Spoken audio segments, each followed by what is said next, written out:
Old is gold and if you done it right it could go platinum too. Film industry हमेशा से पुरानी blockbuster films को cash करती आई है। कुछ रिमेक्स चल तो जाते हैं बट ओरिजिनल के साथ कंपेयर करने के बाद हमेशा ऑडियंस और क्रिटिक्स की गालियां ही खाते हैं।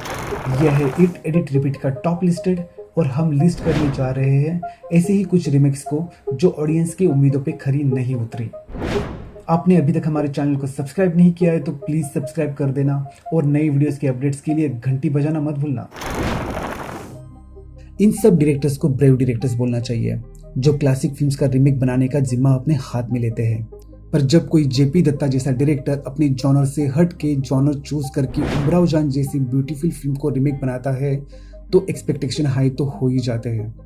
अभिषेक बच्चन, ऐश्वर्या राय, शबाना आजमी जैसे एक्टर के होने के बावजूद ओरिजिनल उमराव जान से कंपेयर करने के बाद ओवरऑल फिल्म में डिजाइनर कॉस्ट्यूम्स, ग्लॉसी सेट्स और ऐश्वर्या राय के अलावा कुछ भी नहीं दिखा। उस दौर में ऐश्वर्या राय देवदास के सक्सेस के बाद बॉलीवुड के हर बड़ी फिल्म में नजर आई थी। शायद उसी वजह से वो उमराव जान को उतना टाइम और जस्टिस नहीं दे पाई। एक्टिंग, डांस सब एवरेज था। अभिषेक शायद बहुत नए थे इस फिल्म का हिस्सा होने के लिए। जब से होश संभाला है किसी ने मुझे बहन नहीं समझा। एक माँ जाया भाई था, आज वो भी अपनी बहन को फिर उसी बाजार में वापस भेज रहा है। क्रिटिक्स ने ऐश्वर्या की एक्टिंग की प्रशंसा तो की पर कहीं पे उमराव जान की इंटेंस परफॉर्मेंस को पूरी तरह से मिस किया ऐसा भी बोला गया।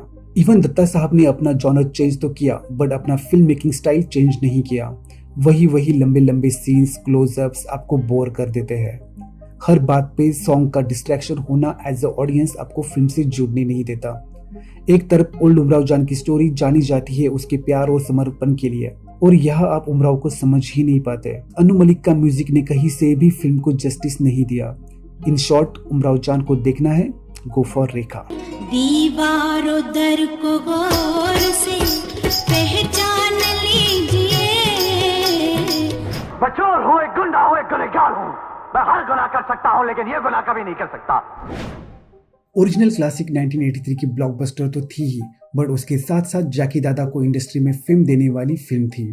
और दूसरी तरफ 2015 में आई हुई रीमेक के साथ सलमान खान, सुभाष घई, निखिल अडवाणी जैसे नाम जुड़े हुए थे बट फिर भी फिल्म कुछ खास कमाल नहीं कर पाई। ओरिजिनल फिल्म के लीड में एक केमिस्ट्री थी जो आपके दिल को छू लेती है लेकिन इस रीमेक में लीड के बीच केमिस्ट्री 1% भी नहीं दिखी। After Chandni Chowk to China, D day, Patiala house जैसी फ्लॉप देने के बाद निखिल अडवाणी सेफ गेम खेलना चाहते थे बट कमजोर स्क्रीन प्ले और डायलॉग्स के कारण आपको ये रीमेक निराश करती हुई नजर आती है। गुंडा जी की बेटी से प्यार कैसे कर सकता है? मैंने तुम्हारा किडनैप किया है। मैं कोई पुलिस वाला नहीं हूँ। I don't care. Just tell me you love me. Suraj Pancholi, Athiya Shetty film के लिए कुछ इमैच्योर से लगे। डेब्यू करने के लिए ये फिल्म बहुत सही थी बट थोड़ा फिल्म के लिए प्रिपेयर हो जाते तो अच्छा होता। मैं हूँ हीरो तेरा। जब फिल्म्स की स्टोरी ऑडियंस को निराश कर देती है तो उसका म्यूजिक आपको सिनेमा हॉल तक लेके आता है बट यहाँ वो भी काम नहीं आया। म्यूजिक चार्टबस्टर हुआ पर फिल्म को उसका कुछ फायदा नहीं हुआ। ओवरऑल पूरी की पूरी फिल्म 2 स्टार किड्स की 2 घंटे की एक शोरील की तरह लगी जिसका ना हेल्प उन दोनों को हुआ और ना ही प्रोड्यूसर्स को। तुमने कभी किसी से प्यार किया? कभी किसी को दिल दिया? मैंने भी दिया। सुभाष घई जी की फिल्म कर्ज अपने आप में एक मास एंटरटेनर साबित हुई थी। रीइंकार्नेशन, रिवेंज, फैमिली मेलोड्रामा और बेहतरीन म्यूजिक। 1980 एक ऐसा दौर था जहां ये सब मसाला एक फिल्म में मिलना मुश्किल था। घई जी ने Hollywood film the reincarnation of Peter proud का देसी वर्जन बहुत ही मेहनत के साथ बनाया था और वो मेहनत उस टाइम पे रंग भी लाई। बट जब 2008 में सतीश कौशिक ने सेम फिल्म को मॉडर्नाइज करके स्क्रीन पे उतारा तब लोगों को कुछ खास पसंद नहीं आया। आज इस मुबारक मौके पर मैं आप लोगों को मेरी और कामिनी की दास्तान सुनाना चाहता हूँ। एक्चुअली कुछ क्रिटिक्स ने माना था कि फिल्म एंटरटेनिंग थी। सतीश कौशिक वैसे भी जाने जाते हैं मसाला फिल्म्स के लिए, जैसे कि तेरे नाम, हमारा दिल आपके पास है, हम आपके दिल में रहते हैं, मुझे कुछ कहना है। ये सब फिल्म्स ऑडियंस ने उस टाइम पे बहुत पसंद की बट इस टाइम सतीश जी ने की गलती। फिल्म को फ्रेम टू फ्रेम उठाया बट डायलॉग्स पे कुछ खास काम नहीं किया। कास्टिंग कहीं पे गलत साबित हो गई थी।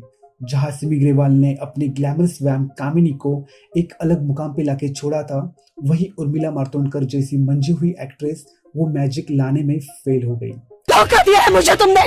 धोखा मैंने नहीं, तुमने मुझे दिया कामिनी। फरेब मैंने नहीं, तुमने मेरे साथ किया, तुमने। आपका सुरूर का सरप्राइजिंगली हिट होने की वजह से हिमेश ने बिना सोचे समझे इस फिल्म का लीड एक्टर का जिम्मा अपने हाथ में लिया था, बट वो भी ऋषि जी का मोंटी वाला चार्म इस फिल्म में लाने में फेल हुए।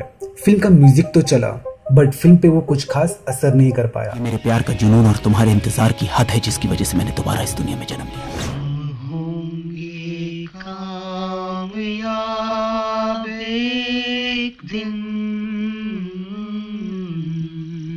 जाने भी तो यारो एक ऐसी कल्ट क्लासिक है जिसने रिलीज के टाइम बॉक्स ऑफिस पे कुछ खास मैजिक नहीं किया था, बट रिलीज के इतने साल बाद ये फिल्म इंडियन सिनेमा की बेहतरीन कॉमेडीज में गिनी जाती है।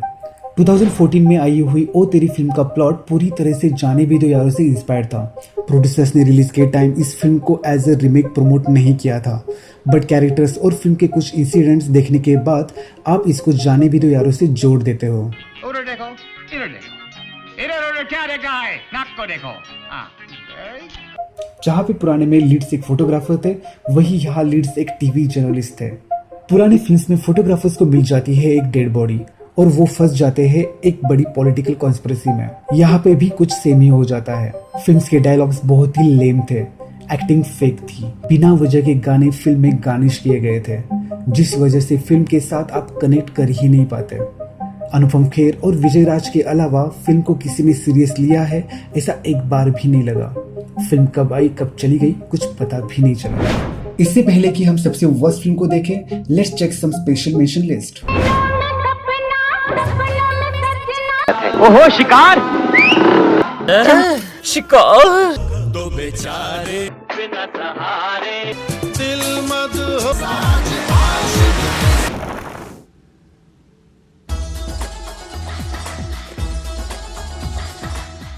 जब आप किसी आइकॉनिक फिल्म को रिमेक बनाते हो तो पहले एज ए मेकर आपका सामना होता है क्रिटिसिज्म से। जब आरजीवी ने शोले की रिमेक का अनाउंसमेंट किया, तभी से लेकर फिल्म बनाने तक इस फिल्म को और प्रोड्यूसर को इंडस्ट्री की तरफ से बहुत कुछ सुनना पड़ा था, बहुत सारी लीगल बैटल से गुजरना पड़ा था।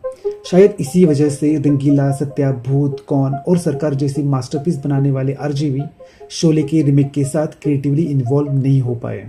फिल्म के रिलीज के टाइम आरजीवी ने एक स्टेटमेंट दिया था कि ये फिल्म शोले से इंस्पायर होकर बनाई गई है, इसको रिमेक ना समझना।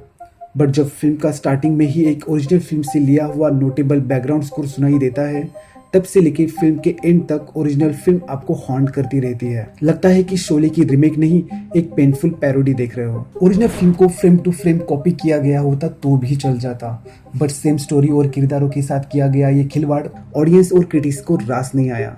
स्क्रिप्ट पुअर तो थी ही, बट कास्टिंग में भी बहुत सारी गलतियां थी। अजय देवगन, प्रशांत राज, निशा कोठारी, सुष्मिता सेन, मोहनलाल, इन सब में कहीं पे भी केमिस्ट्री नहीं दिखी। कोई भी एक्टर अपने कैरेक्टर के साथ इन्वॉल्व होते हुए नहीं दिखा। शोले जानी जाती है म्यूजिक के लिए, रामगढ़ के लिए, उसके आइकॉनिक डायलॉग्स के लिए, जय वीरों की दोस्ती के लिए। ये सब आरजीवी की आंख से मिसिंग था। बच्चन सर ने पोर्ट्रेट किया हुआ बब्बन सिंह किरदार तो बहुत ही टायर्ड और एफर्टलेस लगा। जहाँ पे गब्बर सिंह की हंसी और डायलॉग से गूज़बम्स आते थे, वही यहाँ बब्बन को दिया हुआ लुक और खांसी जैसी हंसी आपको गुस्सा ला देती है। बब्बन शोले के गाने और background music all time chart buster था, बट आग का म्यूजिक उतना ही ओवरपावरिंग और डिस्ट्रैक्टिंग लगा। ओवरऑल इस फिल्म को क्रिटिक्स ने उस टाइम पे डिकेड की सबसे घटिया फिल्म का टाइटल दे दिया था।